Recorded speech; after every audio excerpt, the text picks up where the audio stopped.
Languages are wonderful. Learning a language is a life-changing experience. Are you learning a language? The journey is so fascinating, and the rewards at the end are incredible. Today, studying languages, it's easy and accessible. There are language courses everywhere, and we can even study languages from our phones. But too often, when we study languages, we tend to isolate ourselves. We're too shy for speaking, so we start to making excuses like, I need more grammar, I need more rules, I need more words. Truth is, we're just afraid of making mistakes. So we hide behind studying, just to avoid the pain and embarrassment of speaking another language. We both speak together about 10 different languages. And we've been living in foreign countries for many years. We've been to traditional courses, we used any possible software out there, and we managed to find our ways to learn languages. But it's been challenging. It required a lot of time and effort. And when we met here in Lithuania about 1 year ago. We did not speak Lithuanian. And if you can imagine our knowledge on a graph, we met, we didn't speak, and then all of a sudden, 2 months ago, it all exploded. What happened? Before, we were studying the traditional way, you know, with the grammar and so on. Our Lithuanian friends kept speaking to us in English, though, trying to convince us that Lithuanian is too hard to learn. But we didn't want to give up, so we kept studying, and you, the Lithuanians, you kept talking to us in English. At some point, we just look at each other and let's wake up. You know what we can do? We can talk Lithuanian to each other. So imagine this.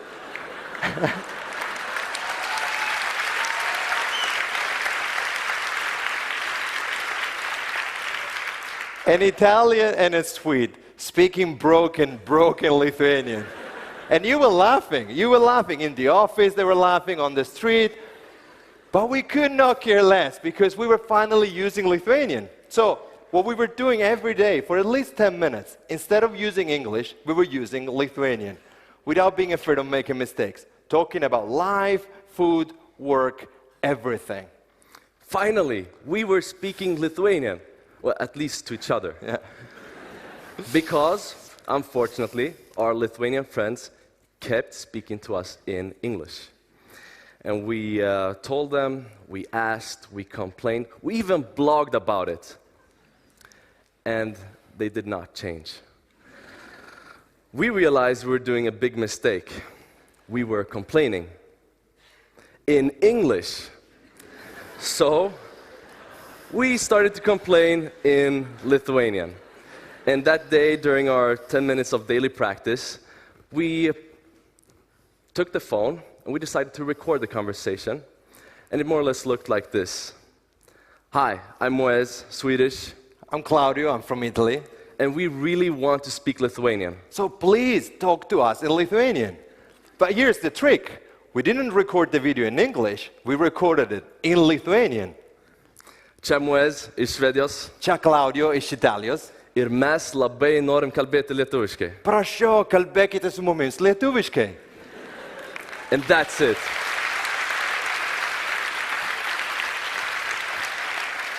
So we look at the video and was like, oh, this is cool. We can speak Lithuanian. Let's brag with our community about this. So we shared it on Facebook. And our friends, maybe in the audience, you started to like this. And then you started to share it with your friends. And your friends, they shared it with their friends. It went viral. 2 major Lithuanian portals, they posted on the homepage. We were a Facebook hit. In less than 24 hours, 200,000 people, they saw it. In Lithuania, that's a big number. And it's hard to believe what happened the next day, because magically, our friends, they started to talk to us in Lithuanian. There were strangers stopping us on the street like, kalbėk lietuviškai, kalbėk lietuviškai. We started to speak Lithuanian all day long. Journalists, they wanted to speak with us. And that morning, we gave an interview in Lithuanian for 2 hours. We look at each other like, oh my, we had headache, but we could not believe we could speak Lithuanian. A few days later, the municipality of Vilnius invited us. We met with the mayor. A radio show, they wanted to interview us, and now we're there every Wednesday. This language learning trailer really works. and it changed our lives. But you know what? It could work also for anybody here, for any language, for any country. All you need is a friend, practice the language together, and when you're confident enough, take the phone and make that video. So what you can talk about, complain with the native and say, please talk to us in your language. But don't do that in English. You need to do, if you study French, Spanish, or Italian, you need to make that video in French, Spanish, or Italian. That's when the video becomes really powerful. We should not forget why we're learning languages. If you enjoy studying and it works for you, please keep on studying. But if you are stuck, it's time for a change. We all need to change our beliefs about language learning. Languages are easy to learn. All we have to do is really create the right environment where we can practice and feeling safe. A simple video can really change everything. So, do you want to learn a language? Make that video. We want to start off with a question for you. By a show of hands, how many of you have put in time and effort into learning another language? Maybe you took a high school Spanish class, or maybe you bought Rosetta Stone, but you can't confidently speak that language right now. Okay, that's most of you here. Some of you are raising both of your hands. So we've tried learning a few languages ourselves, and we're going to talk about that in a minute. But let's talk about what is the problem. What is the main issue that is holding everybody back from learning languages? We have a completely different hypothesis. And to explain this concept, I want you to look at this image of the ocean.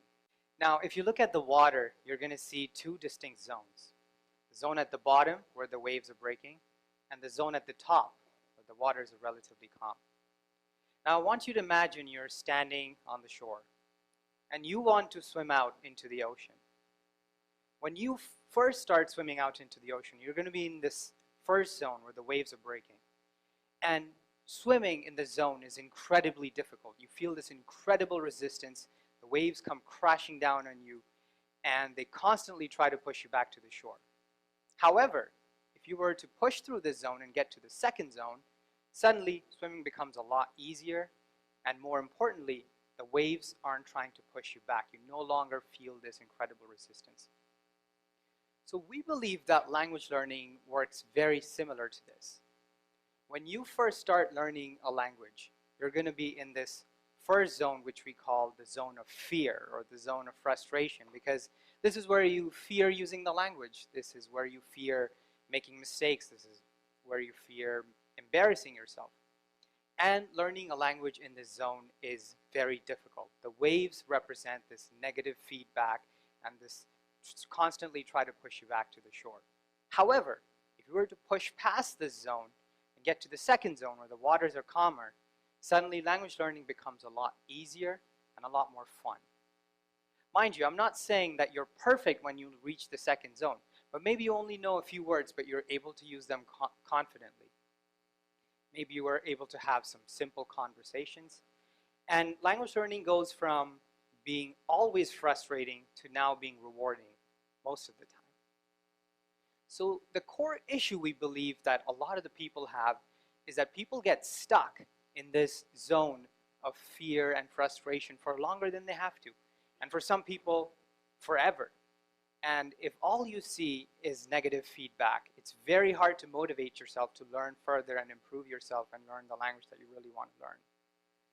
So ideally, you'd use a different method, a method that allows you to get past the zone very quickly and very efficiently. So you can get to the part where language learning is fun and easy as quickly as you can. So we believe we have this method, a method that cuts through the waves and gets to the easier part of language learning as quickly and efficiently as possible. It's very simple. Don't speak in English. And that might sound a little obvious or simplistic, but it's actually really powerful. When you force yourself to speak the language you're trying to learn, then you learn words and phrases by necessity, not the order it comes up in a textbook. That means you're automatically going to learn the most frequent vocabulary and the most important words for your situation. Next, because you don't know many words and phrases, you're going to overuse what you do know. This results in an effect psychologists call overlearning, which allows you to access that information automatically. You don't have to get tongue-tied or hesitating when you're using basic words and phrases. And finally, because you're not allowed to speak in English, you're going to easily develop conversational workarounds to handle situations that are above your level. That's going to be from learning simple phrases like, what does this mean? And how do you say this in the language relatively early on? To being able to efficiently use things like Google Translator and dictionaries to integrate new words and phrases into your conversations while you're having them. Okay, so how do we know that this method works? Well, we know this method works because we've tried it for ourselves. So last year, Scott and I did an experiment where we tried to learn 4 different languages, and we went to 4 different countries to learn these languages over a year. And we used this same no English rule to learn the languages. So first we went to Spain to learn Spanish over 3 months. Then we went to Brazil to learn Portuguese over 3 months. Then over to mainland China to learn Mandarin over 3 months. And finally over to Korea to learn Korean over 3 months. And we found that this no English rule worked incredibly well. As a matter of fact, nearing the end of our travels in each country, we were confidently able to have conversations with native speakers pretty much about any subject and go about our daily lives using the language that we were trying to learn. So we actually have a short video that we'd like to show you that captures the kind of progress that we were able to make using this no English rule in just under 3 months for each country. So take a look. No puedo nuestra propietario no tenía más español que puedo decir, no hablo inmersión más profundo. Y entonces Espero que Brasil fale com pessoas de China e elas falam. Sei que você vai fazer outro vídeo como Israel. 오늘 저는 금요일 밤에 같이 이야기 좀 해주세요. 할 때 음식에 대해서 이야기해. 大家我不明白你开始学习中文的时候是有很多问题想掉的问题的看法，但是我觉得这个看法不太标准的。 So this might seem a little bit extreme. After all, wouldn't it be a lot easier to speak some English when you're trying to learn the language, even if it's not quite as fast as this no English rule? We actually believe that this is a misconception. And to argue that why it's a misconception, I'd like to reference an experience that I had. You see, years before we did this challenge, I had a different opportunity to learn a second language. I was in university and I had the opportunity to study abroad for a year in France. And like this trip, I was very eager to learn the local language. I bought books, I downloaded podcasts. I really wanted to become fluent in French. The only difference was that I had no specific rule against speaking in English. I figured I'll go there and I'll speak as much English as I need to, and I'll just try to practice French whenever I can. And after a year of living in France and pushing myself to study every single day, I did get to a point where I could have conversations. But it was never easy. It always felt difficult. It always felt like I was a little out of place. Now contrast that to my more recent experience in Spain. Once again, we have the motivation and opportunity. But this time, we have the no English rule. From the very first day we came to Spain, we decided we're only going to speak in Spanish. And as you can probably imagine, with limited Spanish skills, it was very difficult in the beginning. We had to communicate to each other almost exclusively through our dictionaries for those first few days. But after 2 weeks, something changed. It started to get a bit easier. After a month, even easier. And by the 3rd month we were in Spain, it had become so easy that living our lives entirely in Spanish was automatic. We didn't have to think about studying or practicing. It was completely invisible in our lives. And what's more, after just 3 months in Spain, our Spanish, both of our Spanish, was much better than my French was after a year of living in France and deliberately studying. And so when you're evaluating the difficulty of a method, particularly in learning languages, it's not really fair to look at that initial sliver of difficulty. because you have to look at how much effort you're going to be putting in, not just in the beginning, but day after day, month after month, in order to finally be able to learn this language. And what we found is not even just that the no English rule is faster, but then when you take it over this longer view, it's actually easier than any other method we've tried for learning a language. So you've heard about our challenge. Now we'd like to issue you one. And no, we're not asking you to sell all your stuff and go live in a faraway country. We're going to ask you to do something a lot simpler, but if you follow through on it, it will still be very effective if you want to finally start having conversations in that language that you've been learning for all your life. It's just 3 steps. Step 1, find one person. It could be a native speaker of this language, or it could be another language learner. It could be someone that you already know, a friend, a colleague, a spouse, or it could be someone that you find online. There's services at italki.com and LiveMocha to find conversation partners online. So if you can't find this person in your life right now, there's easy tools for finding them online. Step 2, commit to the no English rule with this person. Every time you see them, just speak in this language that you're trying to learn. Tell them that, even though you're not too great at the language yet, you're going to have to use Google Translator and dictionary a lot in the beginning. That's okay. Step 3, start speaking. Once again, it's not something that you have to be perfect at. You might slip up and break the no English rule. Just try again. Pull out your phone, download the Google Translator app, and you can type in whole sentences if you don't feel comfortable yet speaking the language. The goal is to get you to start speaking, so you start building that knowledge of the words and start practicing those core phrases. What we're hoping is that by showing you this method, we're encouraging you to get started with something, not to be perfect. And maybe even today to decide that, find that one person and start this rule and finally start speaking that language. The Chinese have an expression, 好的开始是成功的一半, which means a good start is half of success.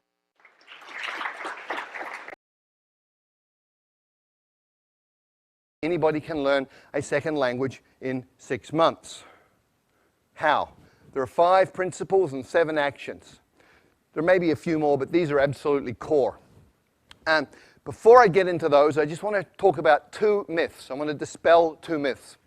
The first is that you need talent. Let me tell you about Zoe.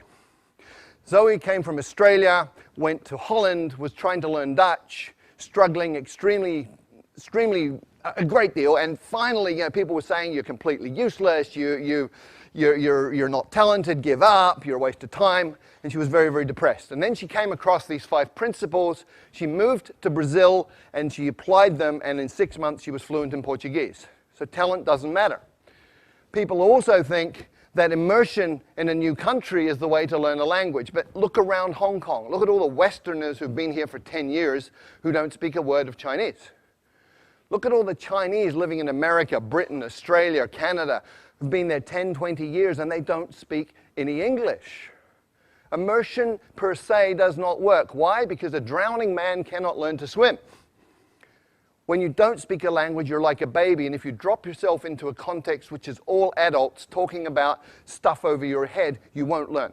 Okay, well, maybe then the problem is that you don't live in the country that uses this language. And if you were to move there, you'd be able to learn it. Well, here I have to agree with you that living in the country that speaks the language definitely helps. It provides motivation and an opportunity for immersion. But it's not the answer to all of your problems. If you go to the country and you don't yet speak the language, what are you going to do? Well, you're going to rely on other expats and locals who speak English to help you get by. And that's going to create a bubble of English that's going to insulate you from immersing yourself. So we know an extreme example. We know of an American businessman who went to Korea, married a Korean woman, had children in Korea, lived in Korea for 20 years, still couldn't have a decent conversation in Korean. So living in the other country helps, but it's not a silver bullet that will answer all of your problems on its own. Ideally, the way you would do this is you would move to the country that speaks this language and go 100% immersion from the first day and commit to the no English rule. But obviously, that's a bit extreme, and a lot of you here might not have the opportunity to do that. But I'd like to point out that the beauty of the no English rule is that it doesn't have to be 100% no English all the time with everybody. It can also work in a limited context. So let me give you an example. If you are trying to learn Spanish and you have a coworker or colleague that speaks Spanish, maybe you commit to the no English rule every time you see this person. So every time you're going to see them, you only commit to speaking in Spanish. So if you were to bump into them at the water cooler and you want to make small talk, and you want to say, let's say you were busy at work and you want to say, oh, I'm so busy today. It's okay to pull out your dictionary and translate the entire sentence. You don't have to feel ready to say this. The goal is to just try and attempt. And what this really helps you do is it helps you out with two very important things. The first one, it helps you remove the ambiguity of which language should you use. Because if with this coworker, let's say you can speak in Spanish and you can speak in English, obviously you're going to default to speaking in English because it's so much easier. But by committing to the no English rule, you're saying, every time I see this person, I know it's practice time. There's no doubt in my mind that now I have to speak Spanish, even if I have to pull out my dictionary. And the second thing it helps you out with is it helps you develop a habit of speaking the language even at a very low level of ability. This really helps you out build the confidence that you eventually are going to need when you start speaking this language to a higher level of ability. So, what are the 5 principles that you need to pay attention to? First, there are 4 words: attention, meaning, relevance, and memory. And these interconnect in very, very important ways, especially when you're talking about learning. Come with me on a journey through a forest. You go on a walk through a forest and you see something like this. Little marks on a tree. Maybe you pay attention, maybe you don't. You go another 50 meters and you see this. You should be paying attention. Another 50 meters, if you haven't been paying attention, you see this. And at this point, you're paying attention. And you've just learned that this is important, it's relevant, because it means this, and anything that is related, any information related to your survival is stuff that you're going to pay attention to, and therefore you're going to remember it. If it's related to your own personal goals, then you're going to pay attention to it. It's relevant, you're going to remember it. So the first rule, first principle for learning a language is focus on language content that is relevant to you, which brings us to tools.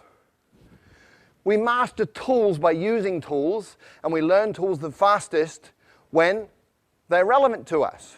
So let me share a story. A keyboard is a tool.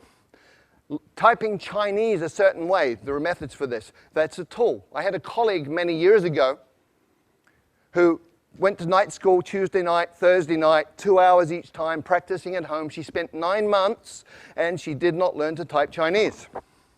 And one night we had a crisis. We had 48 hours to deliver a training manual in Chinese. And she got the job. And I can guarantee you, in 48 hours, she learned to type Chinese because it was relevant, it was meaningful, it was important. She was using a tool to create value. So the second principle for learning a language is to use your language as a tool to communicate right from day one, as a kid does.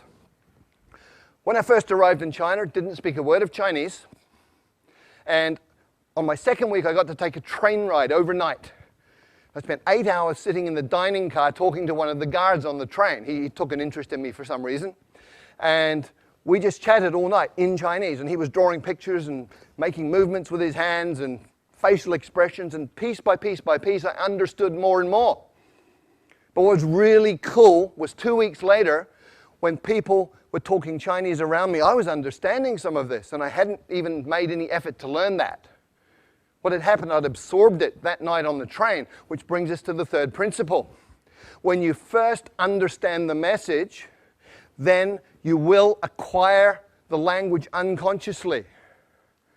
And this is really, really well documented now. It's something called comprehensible input. There's 20 or 30 years of research on this. Stephen Krashen, a leader in the field, has published all sorts of these different studies. And this is just from one of them. The purple bars show the scores on different tests for language.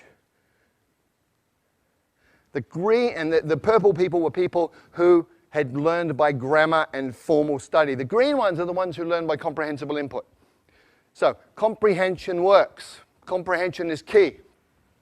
And language learning is not about accumulating lots of knowledge. In many, many ways, it's about physiological training.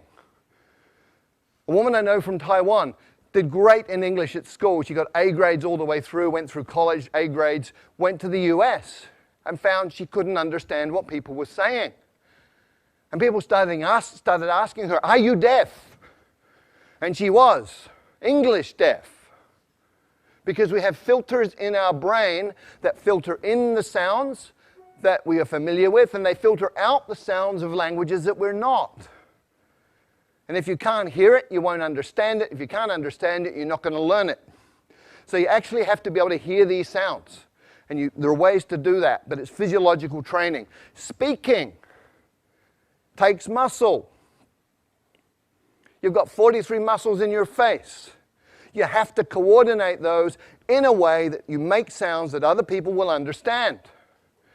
If you've ever done a new sport for a couple of days and you know how your body feels, hurts, if your face is hurting, you're doing it right. And the final principle is state, psychophysiological state. If you're sad, angry, worried, upset, you're not going to learn, period. If you're happy, relaxed, in an alpha brain state, curious, you're going to learn really quickly. And very specifically, you need to be tolerant of ambiguity.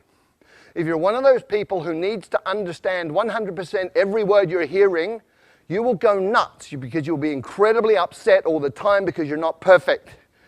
If you're comfortable with getting some, not getting some, just paying attention to what you do understand, you're going to be fine, you'll be relaxed, and you'll be learning quickly. Speak about another misconception that a lot of people have is that you'd somehow be able to completely avoid making mistakes when you first start learning a language, and that's simply not true.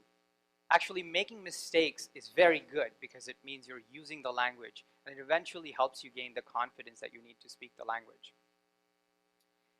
When Scott and I were doing this challenge, we made mistakes every day, especially in the beginning. Everything we said was wrong, but that's okay. And in China and in Korea, because Chinese and Korean are so much harder than the European languages we attempted to learn, we slipped up and broke the no English rule a couple times as well. But it didn't matter, because it's not about making mistakes, how many mistakes you're making. It's more about that each time you make a mistake, you try again. So remember, the whole goal of this process and this method is to push past that zone of frustration and fear, so you can get to the part where language learning becomes fun and easy. I speak 7 languages. And as soon as people find out about that, what I'm most often asked, other than for my phone number, is how did you do it? How did you go about learning all these different languages? Well, today I'm going to share with you some answers. So my phone number is 212. I'm just kidding. See, I was raised as a polyglot. And by the time I turned 18, I could speak already 4 different languages. And then, for the subsequent 3 years, I learned 3 additional languages. And it's about those 3 years that I want to talk about. Because my language acquisition process was very different from that of my peers. In that it was never this stressful, strenuous, difficult, seemingly impossible task, but rather something enjoyable, fun, exciting. I loved it, every single moment of it. And I want to share with you what was it that made it so special? See, I did have a head start in that I did have these 4 languages that I spoke ahead of time. But there were also these 5 techniques, 5 skills, if you will, that I used that made the language learning process so much easier. And it's about those 5 techniques that I want to talk about. So, let's dig right in. And for the first one, the first thing that we've got to do is to take a very deep breath. And relax. And the reason for this is because our entire lives, we're taught how to do things right. From the moment we're born, we're taught what things we should do, what things we shouldn't do, and how to do things properly. Well, when it comes to language learning, the golden rule of language learning, the most important thing is to get things wrong, to make mistakes.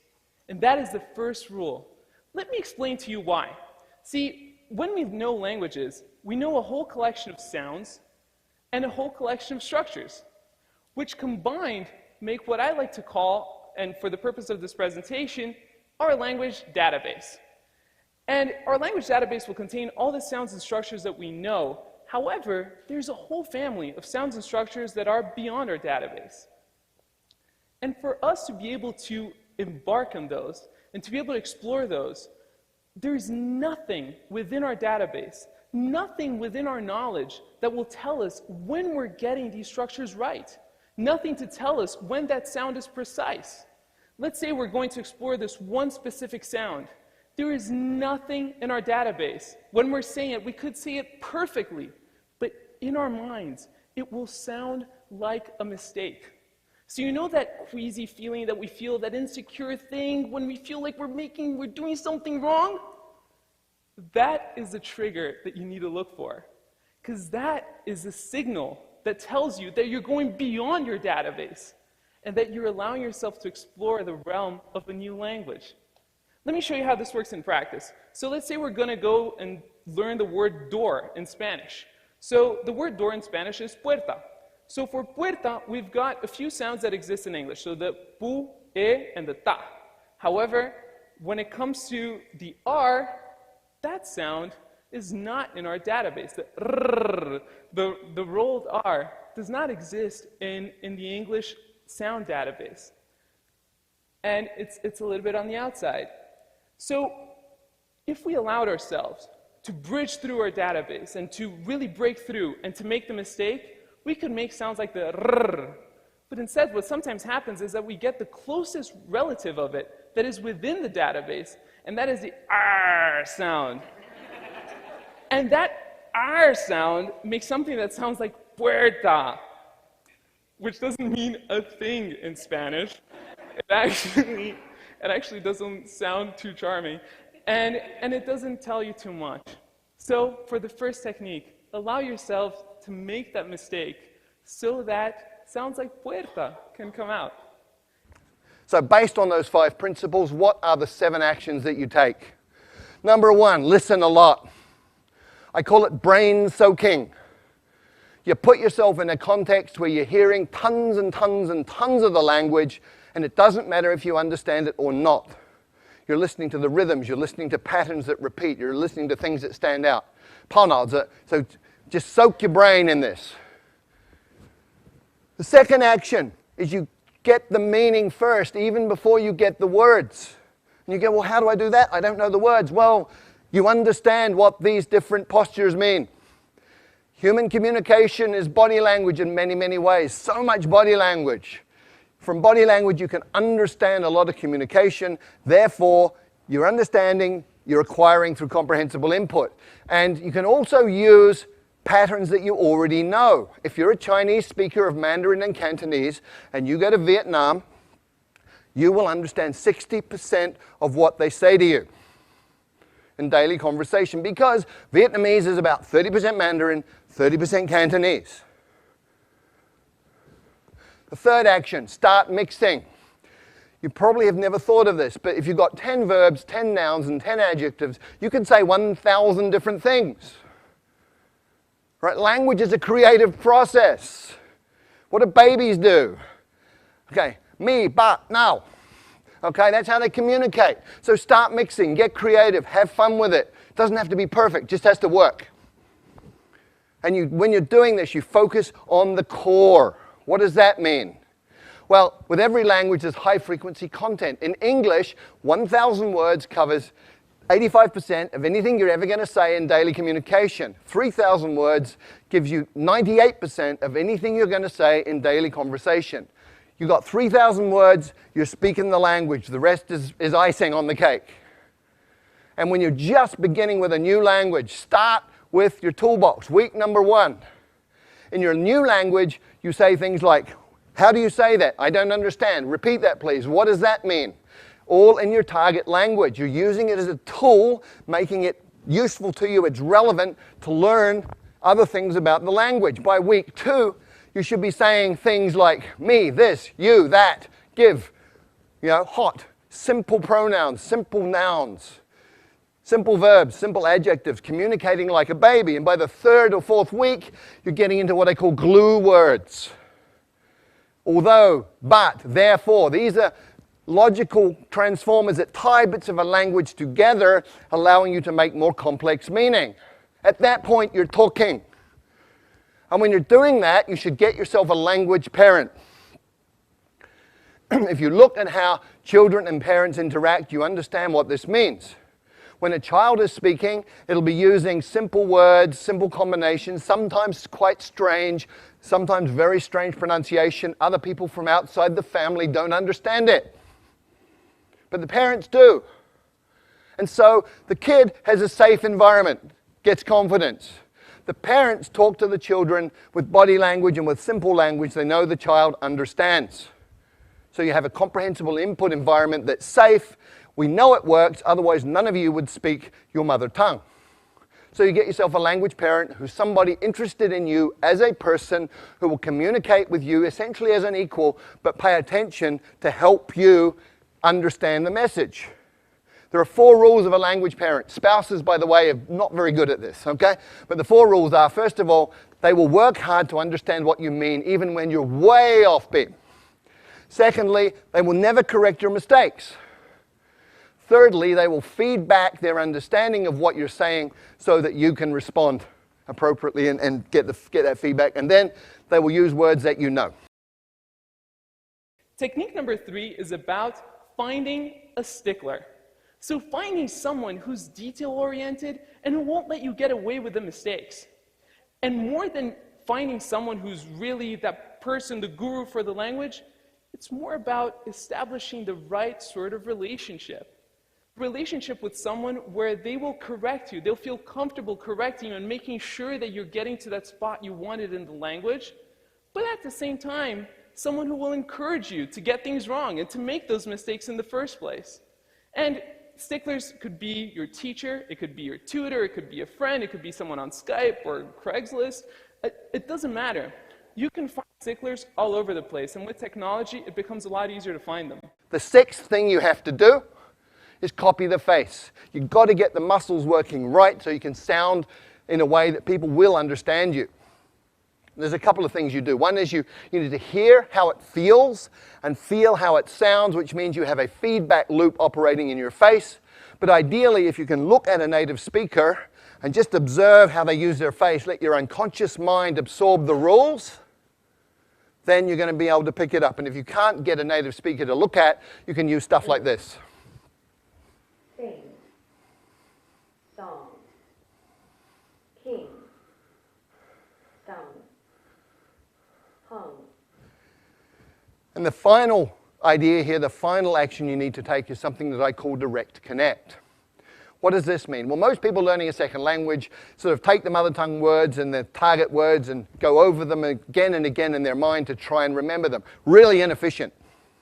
What you need to do is realize that everything you know is an image inside your mind, it's feelings. If you talk about fire, you can smell the smoke, you can hear the crackling, you can see the flames. So what you do is you go into that imagery and all of that memory and you come out with another pathway. So I call it same box, different path. You come out that pathway and you build it over time. You become more and more skilled and just connecting the new sounds to those images that you already have and to that internal representation. And over time, you even become naturally good at that process that becomes unconscious. So there are 5 principles that you need to work with, 7 actions. If you do any of them, you're going to improve. And remember, these are things under your control as the learner. Do them all. You're going to be fluent in the second language in 6 months. Thank you. And then it's time to practice. And for practicing, we've got the 4th technique. See, I always thought I had this thing that was a little bit of a SID craziness that I did, and then I realized how useful it was. I always did what I like to call shower conversations. And shower conversations are exactly what they sound like. When I was learning a new language, I would stay in the shower for a few minutes, and I remember having all these discussions. I remember when I was learning Chinese, and I would haggle and try to get 2 yuan more to get that wonderful dumpling and getting the discount. Or I would go to Roma, and I would ask for directions to the best piazza. It was amazing. And the beautiful thing about a shower conversation is that it allows you to find wherever you have a gap in your knowledge, because you're having the conversation on both ends. For example, it's easy to ask for directions. How about receiving them? Or even better, giving directions? Well, the shower conversation forces you to have both sides of the conversation. And you don't need to have them in the shower. The wonderful thing about them as well is that you can have them anywhere. So you can have them in the shower, in your apartment, walking down the streets, in the subway. And seriously, if you're in the subway, speaking to yourself in a foreign language in New York, you'll fit right in. You're fine. And it's great because you don't depend on anything or anyone to get your practice. And after that, arriviamo a un posto veramente bello. Wo Fremdsprachen lernen nicht mehr etwas langweilig, schwierig und stressig ist, pero un mundo de posibilidades, donde tenemos la oportunidad de explorar de nouvelles cultures e toutes les différentes manières de vivre. E o mais gratificante é que com isso aprendemos mais sobre nós mesmos. Prosto paron, vorina kujete sanelinikashe sas, ala, den simeni, otiden vorite natamatete. 千里之行，始于足下。